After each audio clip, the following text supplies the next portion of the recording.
father puts a curse on his people, betraying his family in search of the truth, awakening the evil behind the curse.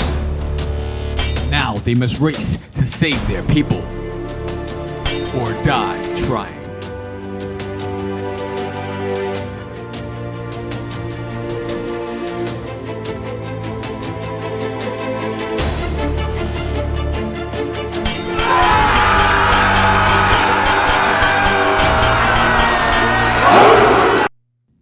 What's up, George? What's going on in the House of Craze tonight? What's happening, Sam? Today in the House of Craze. You're going to kill me, but I don't even have that ready yet. I'm joking. Today in the House of Craze, we have Chris Fisk, and we're going to be talking about his Infinite Tale Chronicles, The War of the Trees. So check it out. Coming up next. No, we don't have Chris right now. Georgie, put him by. Tonight we have Michael T. Gonzalez. He has an Indiegogo going on right now. Book of Legends, 6-8 and Neotheric. Let's get it.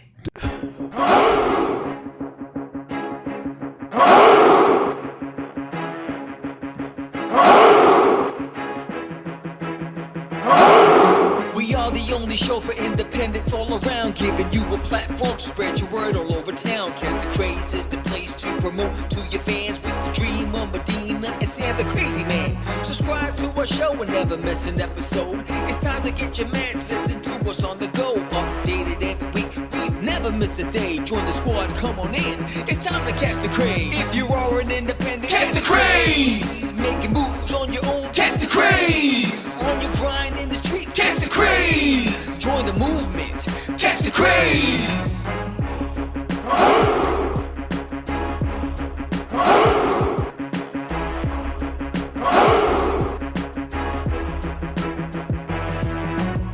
Yeah, George, we did it again. Come on now. You know you want to do it. Catch the Craze.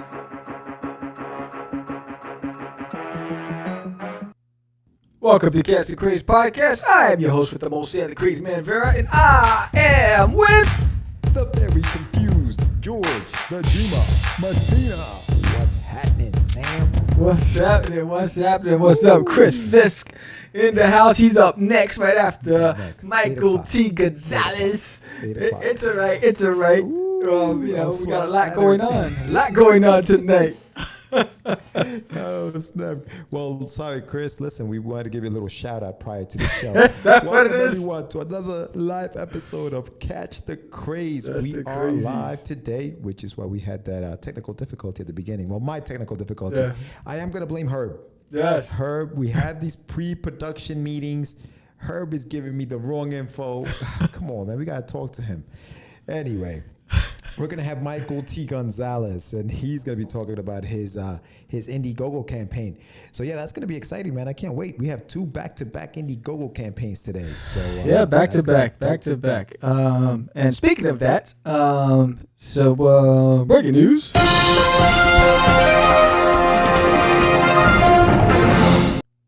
In other news, anyway, so the Kickstarters went out today, so everybody who backed for bidding on Kickstarter, all the packages went out with the exception of 5. So I emailed you. You should know. Check your inbox. Check your spam because I need your address. You never answered the surveys. I don't know where to send it. So I have them already packaged. They're sitting right on the side. So they're going out as soon as I get your stuff. And Indiegogo just gave me the funds. So all of you Indiegogo backers, your packages will be packed tonight after the live show, and hopefully be out tomorrow. If not, it'll be out Friday. So that both campaigns are done, and so then you can focus on signing up right now to Forbidden Book 2, The Hunt. Thank you. Forbidden Book 2, The Hunt. That's going to do a double whammy. We're launching it both on Indiegogo and Kickstarter simultaneously, and I have a secret weapon soon to be announced. Look for it coming soon. There's some major stuff happening. But yeah, we're going to be launching November 1st live, 8 p.m. Eastern Standard Time. Join us right here for the live launch party, and hopefully we can make. Let's see if it's the Indiegogo boys and girls versus the Kickstarter boys and girls. Which crew is going to rise to the occasion and get us to the finish line first? So that's going to be dope. I'm looking forward to that. What else is going on, Georgie? Well, okay, so the Kickstarter and Indiegogo are going at the same time. So isn't there something about like some kind of competition happening between the two platforms? There's a pinup that the winner of that platform gets versus the other. Isn't there something like that going on for the campaign also? There's something like that going on. Or did Herb give me the wrong information yet again? Yeah, you be acting up. So I'm working on something, another secret weapon, to get some of that rivalry going and some excitement for the campaigns. So more to come. Keep watching the show for some announcements coming down the pike. So there's two things happening. I just haven't been able to settle on some things, but just working out the logistics of it all. There's a lot of stuff. So November 1st, big show. We're going to be live. So you want to tune in live on November 1st for the launch. Big announcements coming up that day. And so, yeah, it's going to be a good time. It's going to be a good time. It's going to be an interesting, test, experiment, or whatever you want to call it, as far as launching the campaign on two crowdfunding platforms at the same time. Yes. So if you're wondering... Yeah, if you're wondering, copy a link. In fact, I'm putting that in here right now. So here's the link for the Indiegogo for Michael T. Gonzalez. Hit that link. It's in the chat. It's also in the summary. So hit that link. Check out the campaign. I'm looking forward to asking him about the campaign. He's got 3 titles going at once. That's going to be interesting. What else? No, that was just talking about your Kickstarter. But yeah, let's move on to Mr. Michael T. Gonzalez. Yeah, not bad, Michael, messing you up, introducing you the wrong way. But yeah, Rainy Road a la carte. Interesting title. Sci-fi adventure. It's a supernatural horror, dino chaos. Like, he's got a couple of things that we're going to be talking to him about, because it looks very interesting. It looks like he's got a few things going on. Yes, he's multitasking. So that's the first I've ever seen. That's that approach to a campaign. So it sparks a lot of questions there. Also, just did an episode on the Crazy 10LS, and there's been some chatter about that. And basically, if you haven't seen the Crazy 10LS, you should be watching it. We had an episode on indie creators supporting other indie creators, and I just recently did one where really just challenging indies not to take on more than they're capable of. I think sometimes we want to go out there and take on the world, and we think that we're a multimedia empire, but we're just one individual trying to create a comic book. And my advice to indies is just start with your book, finish your book, put your heart into your book, and then build from there. But I think sometimes they go in and they charge up their credit cards, and they want to have action figures, and they want to have shirts and all this merchandise, and nowhere to sell it. And we spoke to a lot of different people who made the same mistakes, and have been sitting with inventory for years, can't move it. Yeah, I actually listened to the episode today, and you guys should too. Check out the Crazy 10LS. I was listening to it, and I had a question for you about it, because devil's advocate, right? So you're saying, hey man, you're a creator, create your book. Don't worry about the toys you want to make and mass produce. Don't worry about the t-shirts you want to go out there and mass produce, because they're going to cost you money. They're going to leave you broke, right? Brokey. But that doesn't, now correct me if I'm wrong. Are you saying that we should basically just stick to the art of creating versus being a business person at the same time? Or are you saying, you can do both, but don't overdo it? No, what I'm saying is you have to be a business person if you're going to be an independent. Bottom line. You don't have to be a merchandising company because that's not what your skill set is. I think what happens is we think, because I love my character is hot, it's going to look great as an action figure. Everybody says that. Everybody aspires to have that. What I'm saying is work on your book, build an audience for your book, create a demand for your book by putting your heart and soul into it, and the people that are experts in that field, the licensing agents, the branding company, they're going to come to you and say, you know what, I see that you've been making a lot of noise with your book, and I see it's very popular. We'd like to license your product and create a toy line. We'd like to license your product and put it on lunch boxes. You let the experts with the bank roll come to you. When you're going out there and trying to force something into a market where you don't even have an audience yet, and then you think you're going to sell it at a convention and spend more money for that convention and the hotel and all the other stuff, you're going to be doing is just bleeding money, and you're not going to make so. And then what happens is now it adds stress. Then you become resentful. Then you're no longer having fun, and now you're blaming the world because now you're overwhelmed. You convince your family to invest in you. You convince all these people because you think that your brand is the best, like everybody else does. And then you're standing there looking in a basement full of boxes, and you're like, how the hell am I ever going to move this inventory? So don't take on more than you can. You started out because you had aspirations to be a professional comic book creator, an independent creator. Create that book. Put your heart and soul into that. And then let the world tell you when they're ready to see it go to that next level. Yeah.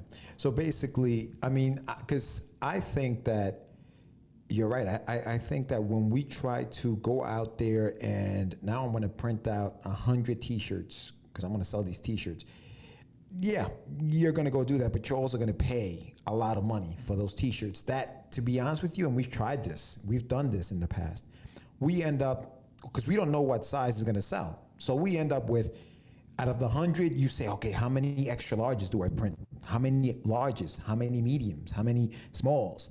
So you end up with a bunch of, just T-shirts that you end up giving them away for free at the end of the day because, the people who you thought, damn, extra larges are selling because it's the late 90s, early 2000s, and people like oversized shirts. All of a sudden, it changed, and now everybody wears smaller stuff or fitted things. And now all those double XLs that you paid extra money for, because at the time when we did it, they were charging more money for that.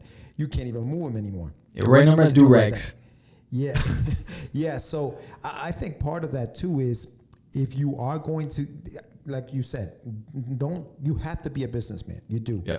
But be a businessman for your book and market your book is what you're saying, right? Yes, I think, invest in your book.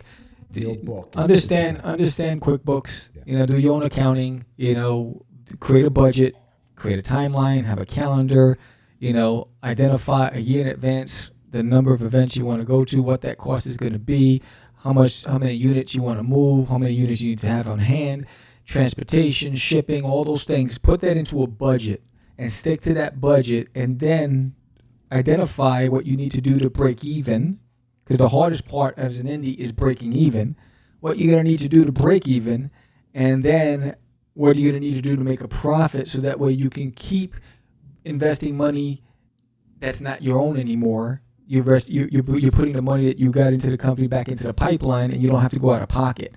And then what happens is a lot of the indies I talk to, they don't have an accounting system. They don't create a budget, an annual budget. They wing it.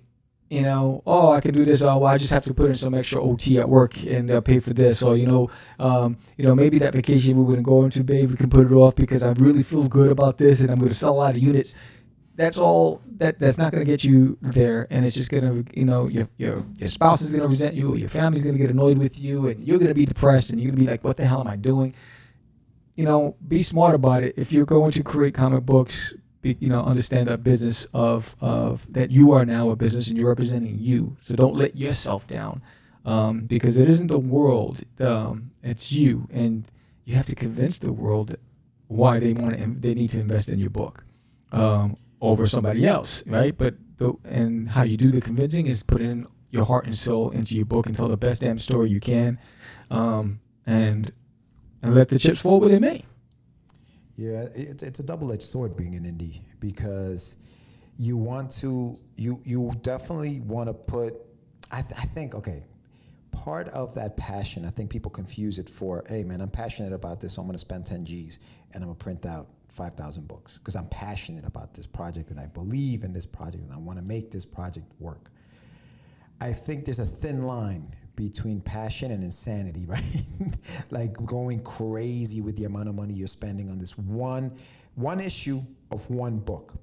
You know, you have to be careful because, you know, a lot of us want to have ongoing stories, and that is tough to do if you're spending all that money on the first issue without having any sales to show that that book will sell that many units.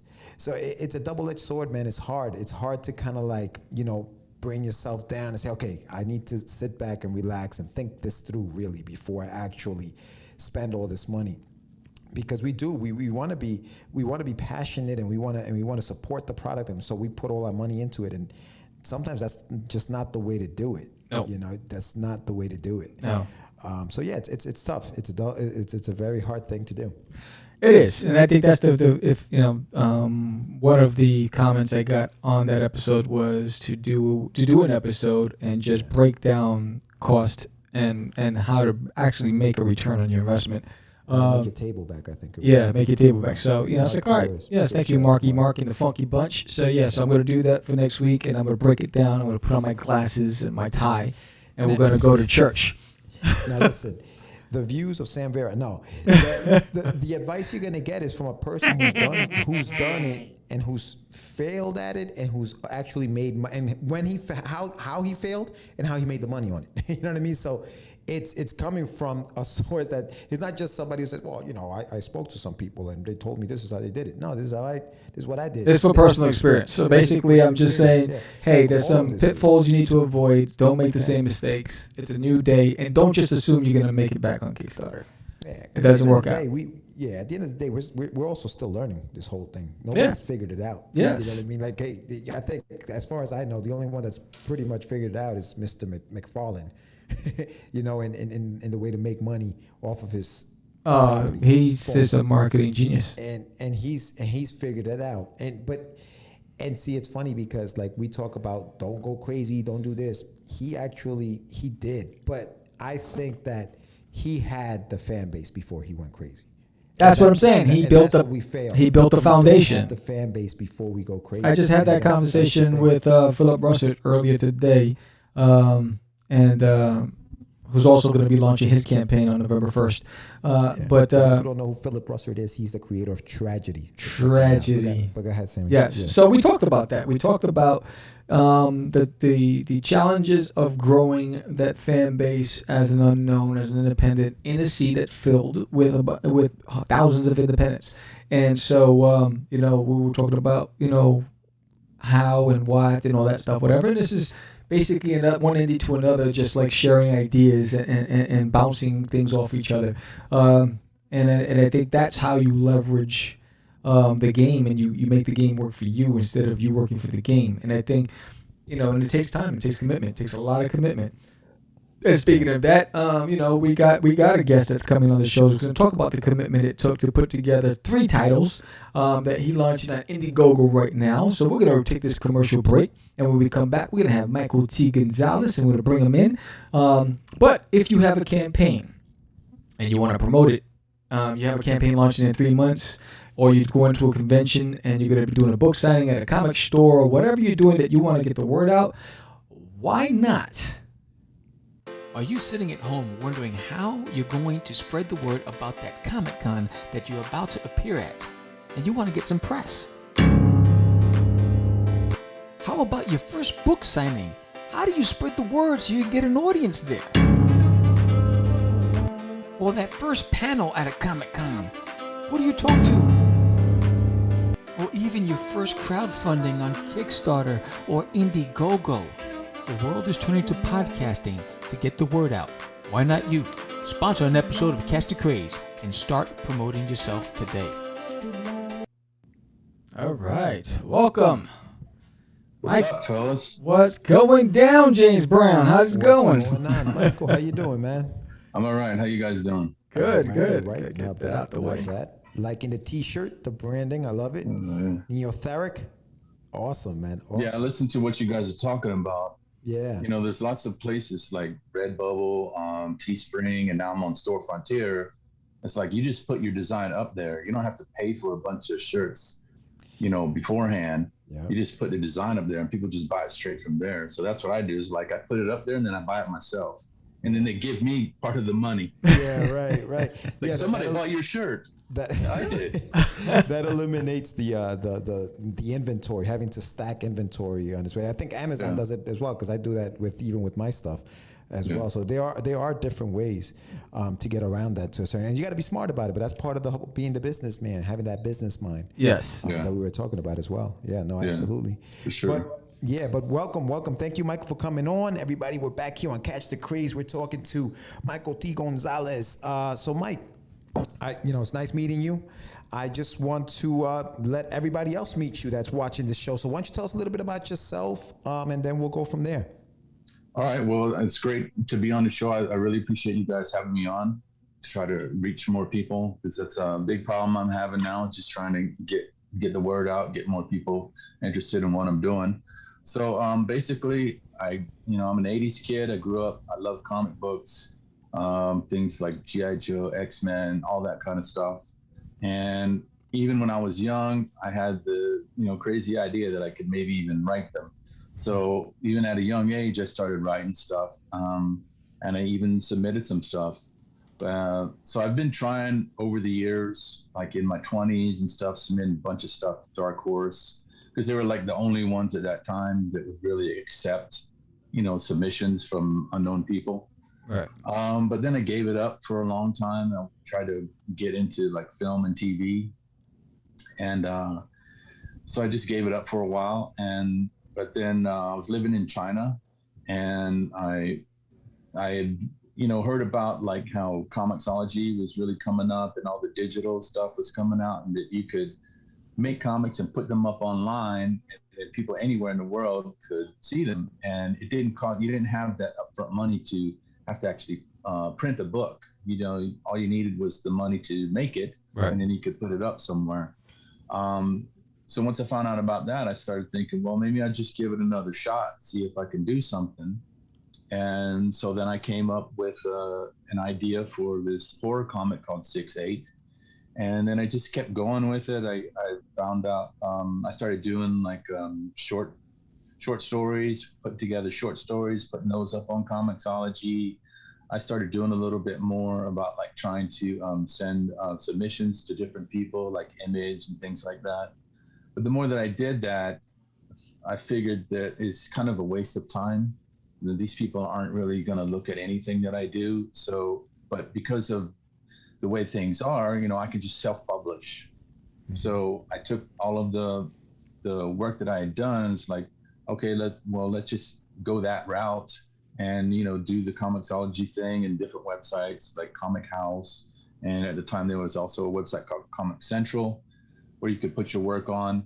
And so that's just basically what I've been doing since like 2013.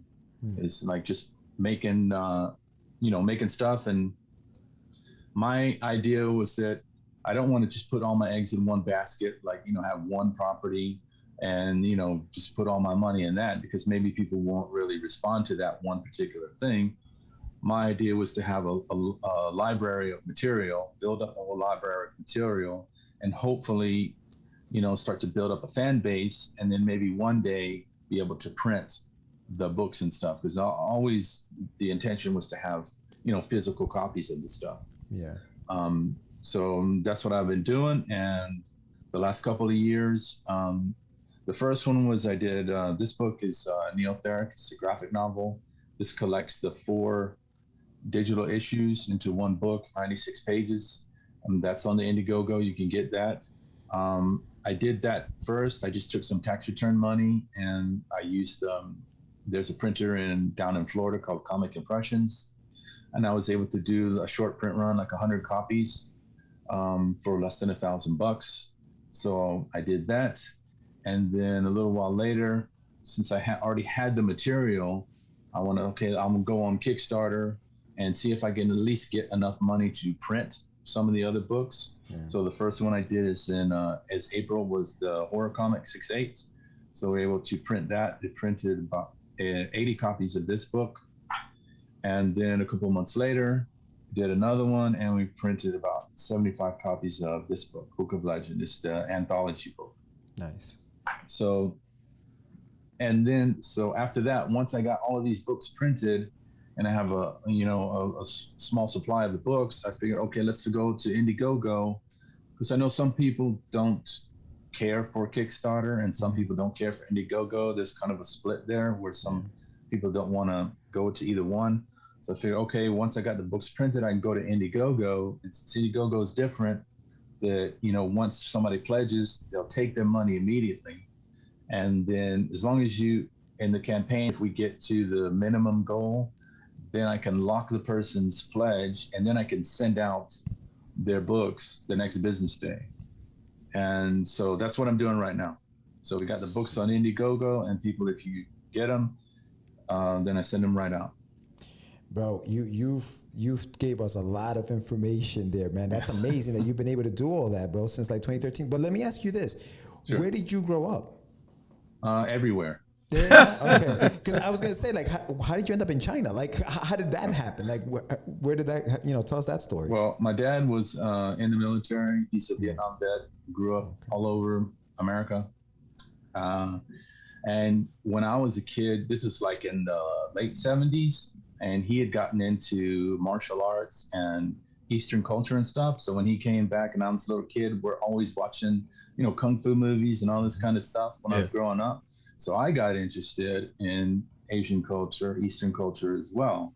So growing up, this is something like I was really interested in. I was like, since I've been like pretty much everywhere in America, let's go overseas and see how that is. Nice. And originally my intention was to go to Japan. I really like Japanese stuff. I had gotten into anime and manga and all that kind of stuff. Mm-hmm. And I was a motorcycle mechanic. That's what I do for a living. Is work on bikes and ATVs and all that kind of stuff, power sports stuff. And so I figured, well, this is a skill that I can take anywhere in the world. I don't have to just do it here in America. You can do it anywhere. That's right. And I was trying to figure out how to get to Japan, but the more I looked into it, it's like, that's not really going to be possible.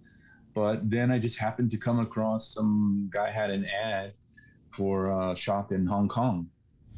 And they were looking for a foreigner to come in and give them that kind of foreigner sort of outlook and the way that they run things. Right. This is a very different world. We could be here for like a couple of days talking about different. But so I took a chance and I just went over there, sold like everything I had, and just went over there with my tools and so a few clothes on my back. And I stayed there for about 7 years continuously. And so I was just there working there, and then I got like I was saying, I just became more aware of the comicsology and things like that, and I had the time, so I was like, let's just give it a shot and see if it'll happen. Did you learn the language? Did you pick it up? A little bit. It's hard, right? I'm pretty sure it's a tough language. It's extremely hard. They have different tones, so you can have the same word, but the tone that you use, it makes it a completely different word. Wow. And not only that, but there's so many like little local languages everywhere. Like you could literally go from like one village to the village right next door. Like you could walk there and they'll have a totally different language, their own little language. Now, officially, China has like Mandarin, and that's now what they've dictated that everybody's got to learn. But really, when you go and talk to the people and live there, everybody's got their own local thing. Sure. So it made it extremely difficult to learn and to try to speak well. But, I did learn a little bit. I mean, I actually know more Chinese than I do Spanish. My last name is Gonzalez. Yeah, word. Wow, that's interesting. So, and my wife is Chinese. I met her over there. We got married. We had a daughter in Taiwan. Wow. But that's why we came back, is because of her education. The education over there is really bad. So we just decided, like, if she's going to have any sort of like future, we have to come back to America and hopefully work out that way. That's interesting, man. I always love to hear people's background stories, you know, how they came up and stuff like that. Well, like, I guess with all that movement, I mean, obviously you must have spent most of your childhood years here in America, right? Am I correct in saying that? Yeah.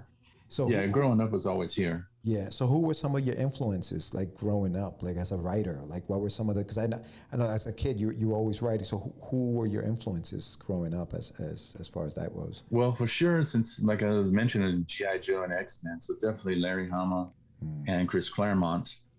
Those are probably big ones. Robert Louis Stevenson. You know, I loved Treasure Island when I was a kid.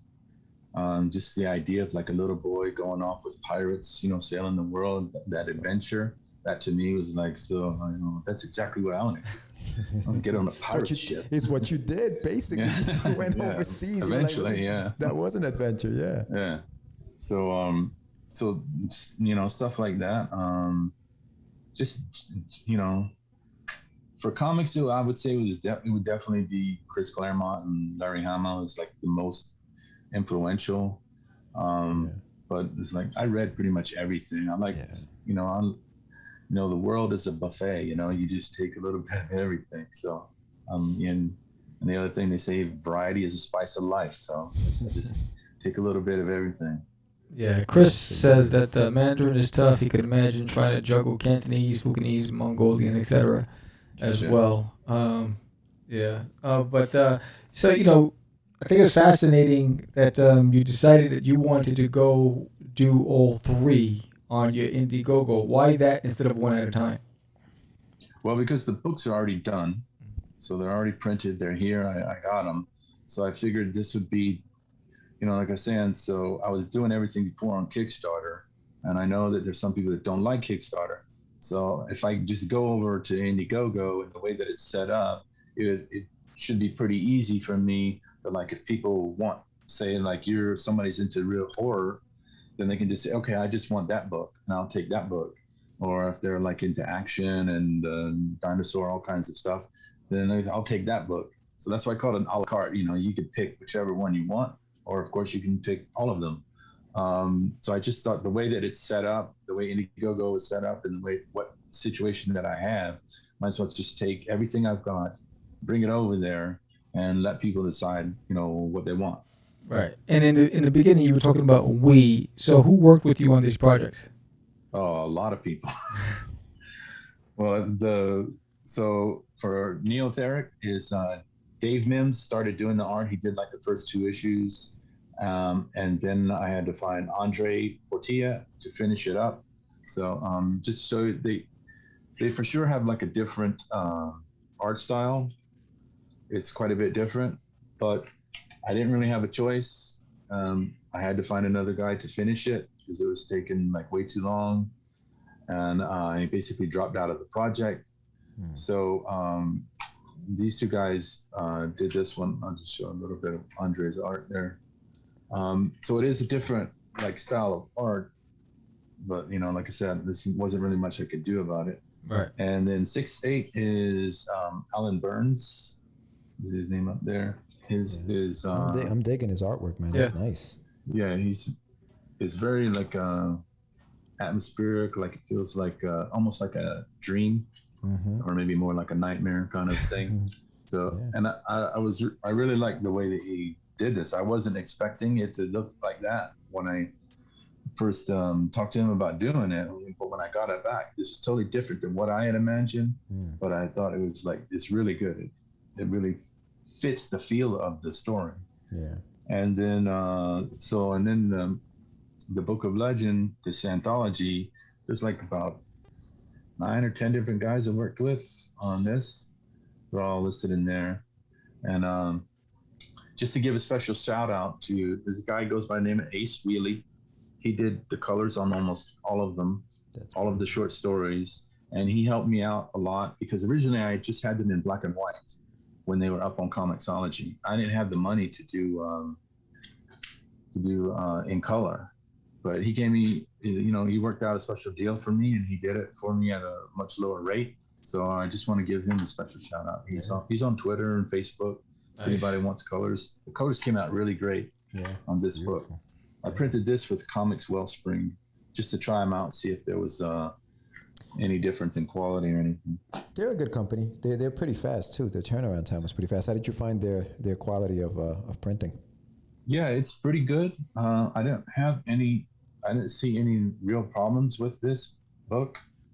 Everything came out good. All of them that came in the box were all in good shape. None of them were messed up. That's one thing that I had with Comic Impressions is that some of them on both of these books, so they did 6/8 and they did Neotheric, there were some damages with each one. And so that's one reason why I wanted to try a different printer just to see. But they're both pretty good. How many stories are in the anthology? There's 9 stories. Wow. It's 52 pages. And they're all written by you? Is it everything? Yes. Is okay. So you have 9 stories all written by you in that one anthology book. Yes. Cool. How many pages each story? Well, it varies. Like the first 4, what happened is the first 4 are kind of like what I was trying to submit to 2000 AD as what they have is what's called future shocks. They're no more than 4 pages, and they're sci-fi stories with an ironic twist. So it's kind of like a Twilight Zone sort of thing. And so those first 4 stories are those that I had come up with, and then I was going to try to pitch to them. And then the last 5 are what I wanted to do is concentrate more on trying to create unique characters. So those are more centered, the stories are more centered on the characters, and it deals with like the heroic myth, but through different eras or genres. Right. So like you have like this one guy here is kind of like a Sergeant Rock sort of guy. You got this guy's like a vampire killer. Then this girl over here is kind of like a ninja. And this over here is kind of like a classic superhero sort of thing, like Superman, Wonder Woman, that kind of thing. So, but the basic theme is like just the heroic journey, the hero's journey. So. No, I like it. I mean, I think, I have a buddy of mine who's big on anthologies. Like it's the perfect way to get more than one story out there. While you wait for it to be completed. Are any of these stories within the anthology? Are you thinking of making those maybe ongoing stories, or even just expanding on the story itself to make it a graphic novel or an ongoing series? Yeah, for sure. I could take any of them and make them into a much bigger story. They could go on to their own series or mini series or anything. I could do that with any of these characters. That's definitely a possibility. But and then it's and you just think about like all the characters that started in anthologies. Superman was Action Comics. That was an anthology. Batman was Detective Comics. That's an anthology. Amazing Fantasy, Spider-Man. That was an anthology. Judge Dredd was in 2000 AD. That's an anthology. There's plenty of like great characters that came out of anthologies. Yeah. So, but I mean, for sure, if people like support it and if I get feedback from people say, hey, I really like this character, we'd like to see more of this. Oh, for sure, I could do more. Yeah, no, for sure. And for those watching, we are here talking with Michael T. Gonzalez. We're talking about his Indiegogo campaign, Rainy Road a la carte. So check it out. He's got 3 different books in one campaign. You can pick whichever one you want or all of them. I want to switch gears a little bit here, Michael, and ask you just let us, tell us a little bit about each story. Well, as far as tell us about, the 6/8, what that's about. Yeah. And then tell us what Neotheric is about. And then obviously we have the anthology. We talked about that. But tell me about Neotheric, for example. Let's start with that one. Okay. So Neotheric is basically the plot is that dinosaurs did not go extinct. What they are is they're used by aliens to terraform planets. Wow. So when the dinosaurs disappeared, they didn't disappear. The aliens came to Earth and they take them to another planet. So these dinosaurs are basically like slaves to these aliens. And then a couple of them, and they've evolved over the millions of years. So the dinosaurs that you see in this book are not like the T-Rex, for example. He's not 18 feet tall. He's about like 9 feet tall. And they speak English, and they're assholes. So they try to escape from their slave masters, and they come back to modern day Earth because they don't know that there's now like a higher order species, humans, on Earth, but they come back to Earth to serve as like a sanctuary to get away. And then so these first 4 issues are basically like explore the first 12 hours after they come back to Earth and all the chaos that happens. So the story is it's like completely wild and crazy. And since I figured since I'm going to self-publish this, I'm going to do any crazy thing that comes to my mind. That's the beauty of self-publishing, right? Of being an indie, you can write whatever you want. Show us some of those pages there. Yeah, because they're full color and it looks beautiful, man. The artwork looks great. Yeah, who was the artist on this? This the one that is had 2. Yeah. So the first part, basically the first 2 issues is Dave Mims. I don't know if you know Alterna Comics. Yeah. They had a book called Scrimshaw. He did the art on that. And I think he's done work on some other books recently, but I don't know which ones they are. But so he did the first 2 issues, and he also, when I was thinking of this as a pitch, he did the character designs with me and all that kind of stuff. But then I had to find Andre. Andre did basically the next 2 issues, and he finished that up. And it looks cool. He's a really good guy. He's a real professional, and he told me he's ready to keep going with this if if we can get some support for this, because this is planned to be an ongoing series. Okay. I wanted this to be, I know for sure I could get like 50, 60 issues from this story, because I know exactly what the story is. It's a finite story that I know exactly where it's going to. I even know how it's going to end. I've got like the first 12 issues plotted out. I've got the 5th issue the script is already written. But yeah, so if people support this, then we can make more for sure. Absolutely, man. Do you now, as a writer, Michael, do you get frustrated sometimes with having all of these ideas in your head and not being able to put them out as fast as you want to put them out? Oh, absolutely. Dude. That's like one of the things that kind of drives you crazy. It's like you want to do this stuff, you want to get it out there, but like I've spent like at least $10,000 of my own money to make all of this stuff and all of the extra little artwork and things, and so far it hasn't really come back and paid for itself yet. Yeah. So I can't really keep doing that. I got a family, and we need to have other things to take care of. So I'm at the point now where it's like, if this doesn't work, it's just gonna have to die right here. And that's not good, because like I said, what I was saying before, is there's times when I've tried to stop doing this, to just say forget it, it's not working, and then just go on and just live my life and do other things. But then always these ideas come into your head. It's like, oh man, that would be such a cool idea. And you visualize it, you can see it, and it's like, man, I want other people to see this. Right. Yeah. I think it would make it. It's a gift and a curse, bro. It's you know what I mean? It's like the gift of creativity is at the same time the curse. You know what I mean? Because you can't, like, if you were an artist, I'm sure you'd be like, all right, I'm just gonna draw these things and put them out. But the fact that because you have to rely on an artist to help, and artists aren't cheap, and they deserve to get paid. It's not like they don't, but it is tough. How do you combat some of that, man? I'm just gonna stop doing it. Like, what makes you come back? Just the fact, just the creativity. Just what is it? What is it about it that just won't let you go? Well, that's a good question. There's a lot of layers to that. One of the main reasons why I started this, I thought about restarting this when I was in China, is like because of my daughter.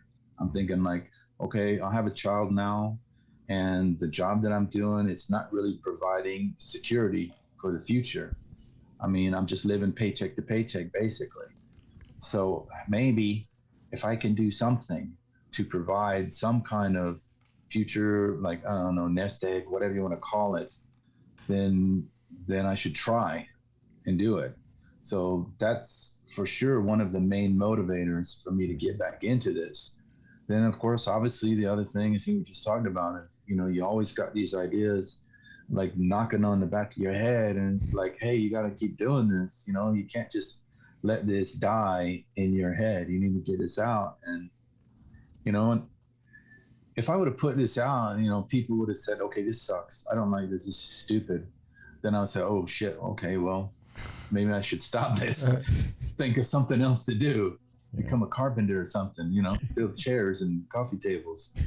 But just being honest, like I've shown this to people, and a lot of people really like the, you know, Neotheric. And dude, I love that concept. The fact that, you know, dinosaurs didn't go extinct. They were abducted by aliens and they've evolved since the abduction.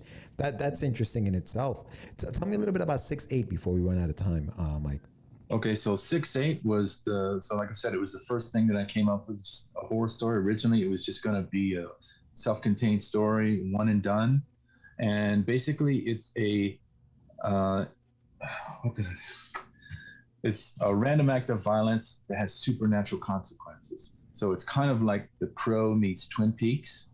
So you have like revenge from beyond the grave, but there's a little more to it. There's more atmosphere. There's more of the just the feelings of it. It's not just like violence, retribution, that kind of thing. There's another layer to it. Again, is because there's a father who's trying to protect his family, and he basically makes a deal with the devil, but he doesn't know that it's the devil, to come back and protect his family. And so I don't want to give too much away, because it's a big part of it is you're discovering it as you go along, what's really happening, because the story's non-linear. You're told the scenes are out of place, and there's a reason for the sequence that's there. But so that's the basic concept, is a father who's wants to protect his family, but then the devil comes in and says, okay, I will help you. But there, you know, when you can deal with the devil, there's always a catch. That's right. So what we would do in the next chapters would be to explore the ramifications of all of this that happens in this first book. That's awesome. So, how many pages is that book? This book is 40 pages, because the original was only 32 pages. But since I came up with the future chapters while the artist was doing this, I thought of like where the story would go in the future. I added an epilogue into this printed book that's not in the digital version. Okay. So this one's pretty unique, and that epilogue kind of sets up what you're going to see in the future. Sweet, Nice. sweet. No, I love it. I love the concepts. I like what you're doing with this. So at what level can you pick up all three? Like, is that like the big time level, or is that like, tell us a little bit about your tiers and about your reward, you know, what you're getting for Indiegogo. Well, I'm just trying to keep it simple. I just got the books. So if you want the book, I have a few extra things that you see on the campaign. I've got like metal bookmarks, metal trading cards. There's a big poster, Neotheric poster, excuse me, by Rob Willis. I've got some extra things, and there's only a few of them. Though. Some of them only have like a handful, because like as we were talking before, I don't want to spend like tons of money making something and nobody wants it. Yeah. But so I just wanted to bring the books to Indiegogo and let people see them and see if I can, you know, expand my reach, expand my audience over there.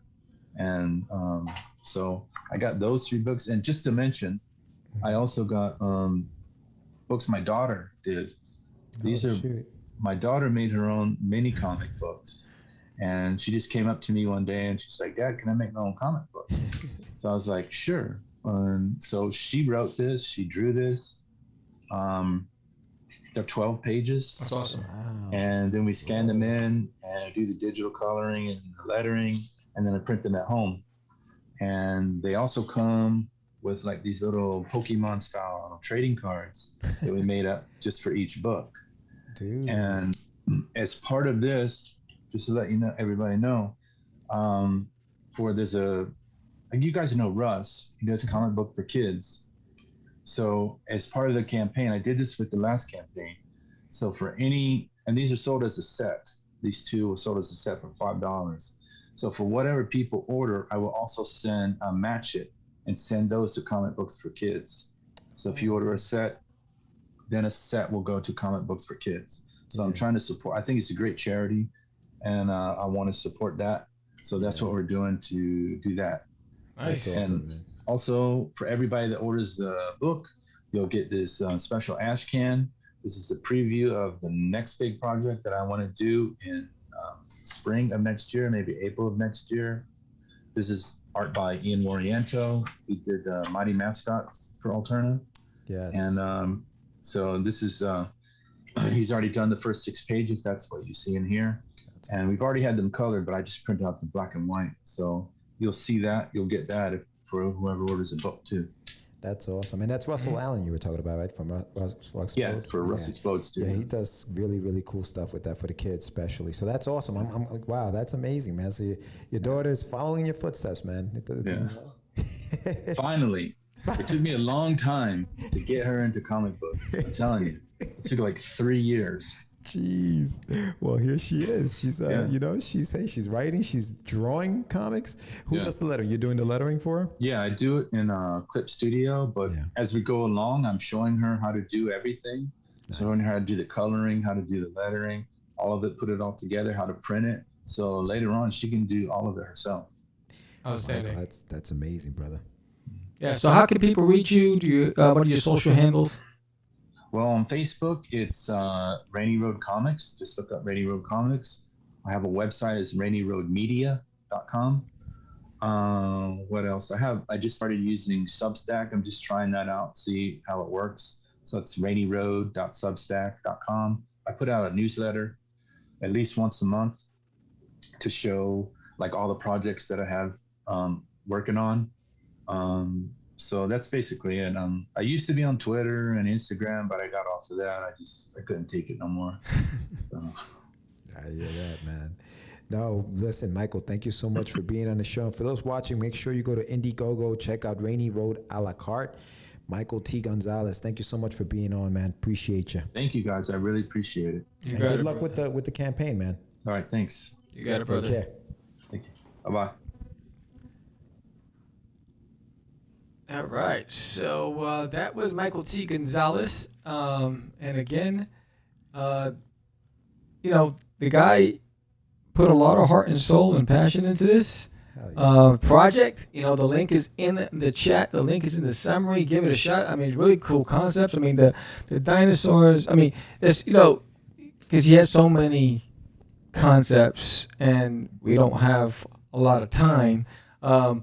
You know, I think my favorite concept idea, the idea was the whole dinosaur and aliens, and that they're using them to terraform the planets and whatever, and they go from one location to another.